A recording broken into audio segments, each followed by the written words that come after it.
তোমার রহমতের সামনে আমার গুনার তো কোনো অস্তিত্ব নাই মওলা। আমার গুনাহ না হয় পাহাড় পরিমাণ হবে, বেশি থেকে বেশি আসমান পরিমাণ হবে, না হয় পুরা পৃথিবী পরিমাণ হবে। তোমার রহমত তো অগণিত, তোমার রহমত তো অসীম, তোমার রহমত তো আনলিমিটেড। এবার রব্বে করিম বলে, তাহলে ঘাবড়াস কেন, তাহলে মন ছোট করস কেন? আরে গুনাহ করেছো তো করেছো, কি হয়েছে? একবার তো তওবার মাধ্যমে আমি রবের দরবারে ফিরে আই। মওলা ফিরে আসতে পারবো তো? দরজা কি খোলা আছে?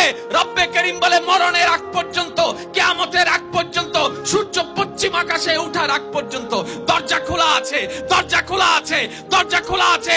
এবার বান্দা বলে, মওলা 24টা ঘন্টার কোন টাইমে আসলে সেই দরজা খোলা পাবো?